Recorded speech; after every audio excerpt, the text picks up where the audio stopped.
to Alice for making this, for printing these things. This is pretty new for me.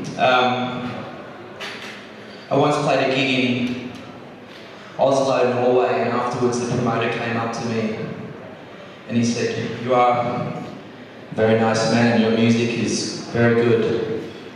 My girlfriend says that you are a nice man, but she also says you are very monotone." And that's me singing, so this is me reading. This is a first try. Okay. On my first visit to Copenhagen, I saw two people undeniably in love. We'd been invited there by a Danish pop band I met in Berlin after they pulled up in their stinking tour van at a venue we were playing, imploring me to let them on the bill, their own show having been unduly cancelled. It was the first night of our own tour, and my band and I had arrived from Australia equipmentless, believing an ill-researched rumour that guitars are cheap in Germany. They're not. I thought about it for 4 seconds and said, "Sure, as long as we can borrow your gear and you book us a show in Denmark." They stayed true to their word, and soon we were stuttering along a cobbled alley in our hire car, following a half-drunk Dane on his push bike, waving us on with a bottle of beer.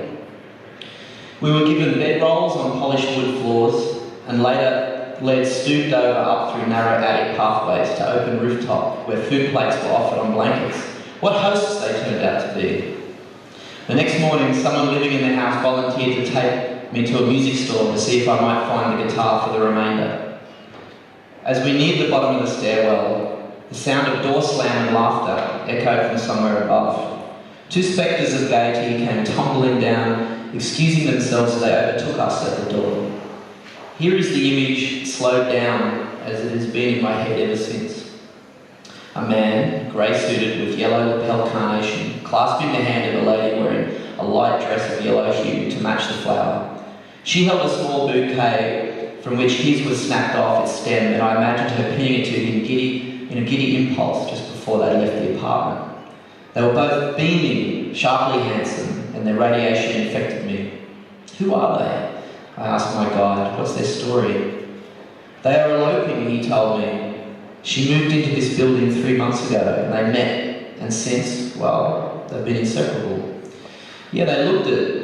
It's true, he lost his wife some years ago. We hardly saw him even leave his apartment. His son came to cook him meals sometimes. But then he met her. He has found someone again, even if it is late in life. Late in life? How old are they? They're both in late 60s. 60s? I really couldn't believe it. She looked like a little girl. He was practically floating. They both seemed wells of air, like they'd never been involved in mortgages, disaffected children, parking fines. I wondered at what conditions make the human soul fertile for such glowing, splendid synergy. I must ask more questions. There are lessons in their story. But the crowds were thickening and we pursued single file to cut through them. Before I knew it, he'd stopped outside a shop window. "Here are your guitars," he offered. I cupped my hand to my eyes and squinted past their reflections and saw the price tag and thought it made Germany seem like a $5 garage sale. That's one. Hang on, I just got to find the other one.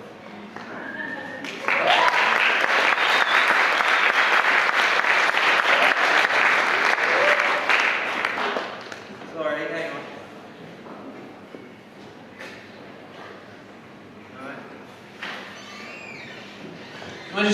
I just wrote one in the car on the way down. I'll read that first.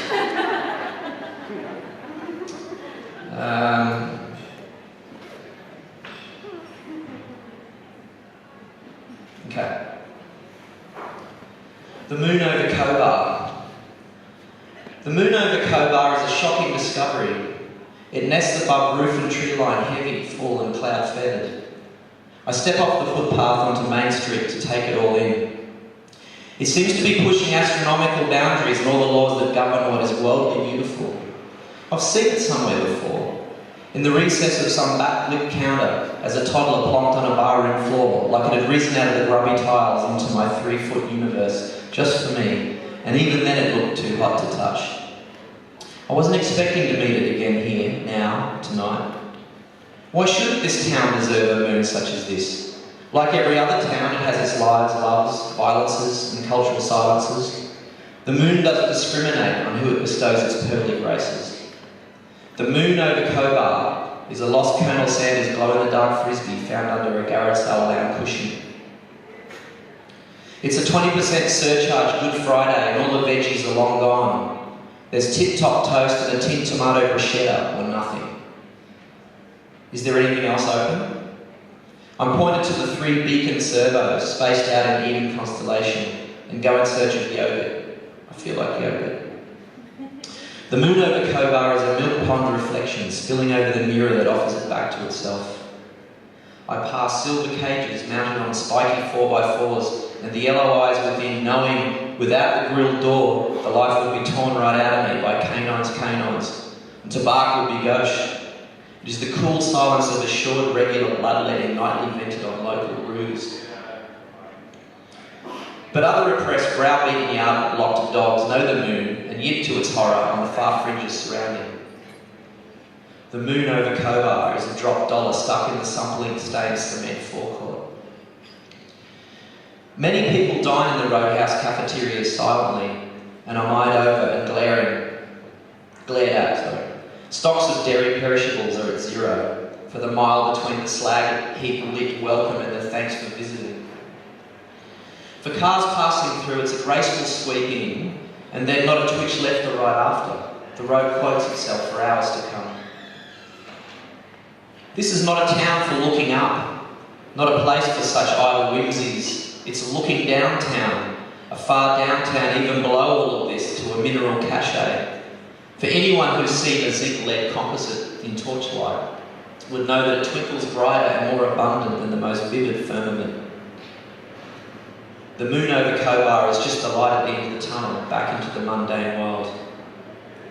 At the last servo, I implore the girl serving she should go out and look at the moon. She giggles and says, okay, she will. And now I'm outside watching her, watching the magazine, and wondering why she won't move. I fear it too late anyway. The further upwards it goes, to take its queenly seat, it ever shrinks. The moon over Cobar is a wonky eye turning back in the black head of night. And soon it is every other moon on every other night. Thank you. Should I cut it?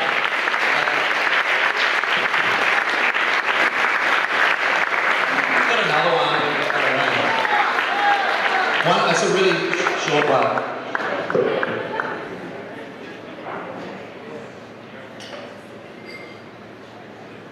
Alright. This is it. This is the last one. Thank you for indulging me. Thanks, Alice. To be fair, I'd heard the squeaky trolley wheels outside as I walked to the door, but paid no heed. As I reached up to twist the knot on to open the door, its metal letter flap at waist level squeaked up and a postcard flew through the slot. In a reflex, I caught it in my left hand before it could sail to the floor. I stood puzzled, frozen for a second. There must be a term for this.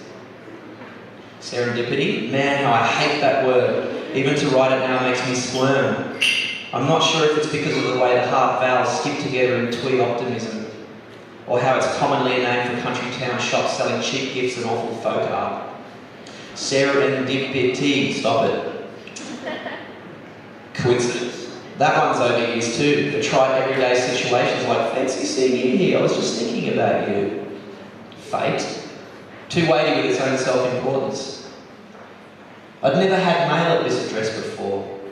It seemed that at this point in time, and at this specific place on Earth, the life trajectories of me and the postman intersected exactly. The picture side showed a faded marina in Santa Monica, the water pastel blue, with one little white triangle sail, and it read, I slept so much in our Melbourne bed, so many naps waking up to you. But now that you are there and I am here, I can't sleep so well. Sleepless in Portland, south of Seattle.